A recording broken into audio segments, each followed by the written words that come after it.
Hello, मेरे प्यारे students, and welcome back. I know your exams are right around the corner and you're all working so hard. So today, we're going to do a super quick, super important revision of a chapter that's an absolute score booster, partnership accounts.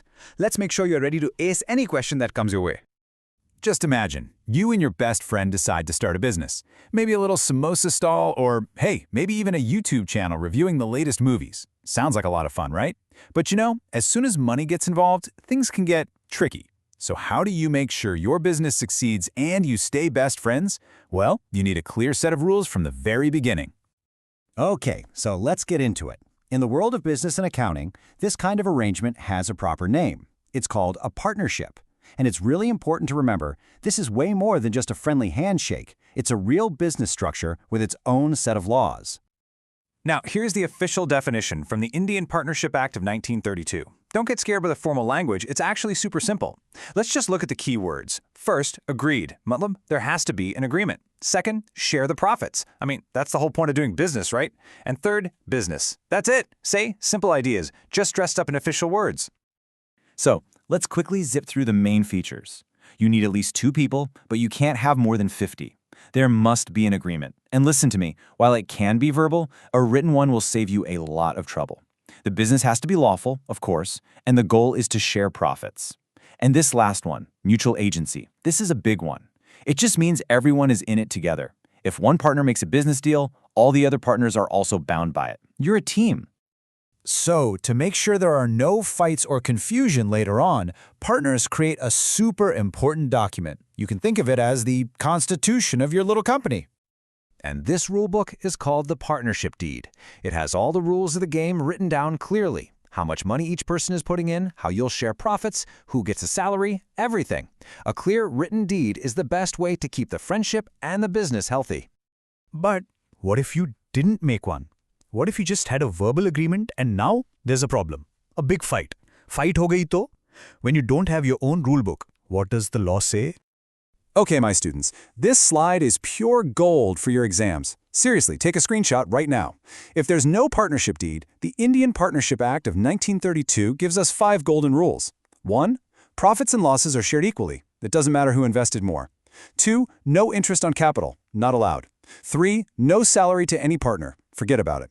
4. No interest charged on drawings. And 5. This is the only exception. If a partner gave a loan to the firm, they get 6% interest per year on that loan. Please memorize these 5 points. All right, now for the actual accounting, the hisab kitab of the partners.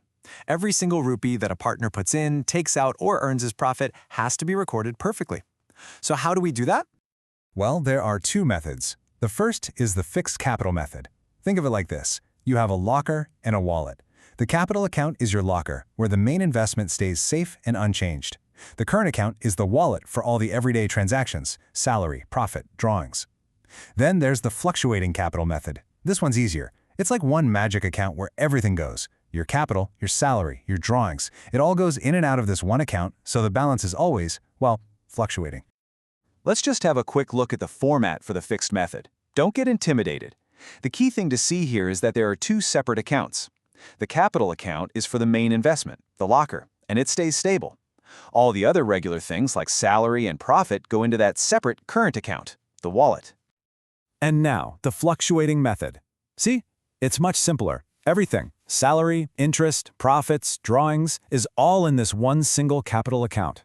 That's why the balance goes up and down all the time. Oh, and a very important exam tip. If a question in your exam doesn't say which method to use, you should always use the fluctuating capital method. It's the default one. Now for the best part. At the end of the year, your business has made a profit. Yay!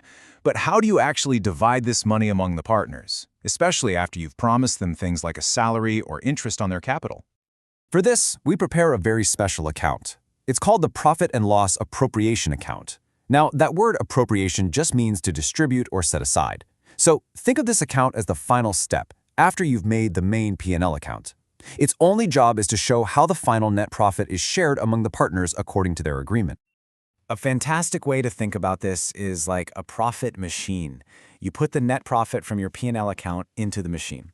The machine then processes it and pays out all the things promised to partners like their interest and salaries. And what comes out at the very end is the final distributable profit, which then gets shared. It makes sure that Sabka Yasab is done perfectly. Okay, you've got the main ideas now, so let's lock them in for the exam. It's time for a rapid-fire revision round. Flashcard mode on. I'm going to ask a question, and you try to answer it before I do. Ready? Let's go. First one, what is the maximum number of partners allowed in a firm? The answer is 50. Got it? Good. Next one, if there is no partnership deed, how are the profits shared? They are shared equally. Yes! Okay, what is the interest rate on a partner's loan to the firm if the deed is silent? The magic number is 6% per annum. Brilliant. And the last one, can a partner who is actively working get a salary if the deed doesn't mention it? The answer is a big no. No salary is allowed. And that's our super quick revision of partnership fundamentals. See, it wasn't so tough. You understand the rules, you understand the logic behind them. Now just remember to stay calm in the exam hall and read every question carefully. You've prepared well, and you've got this. Go and ace that exam. All the very best.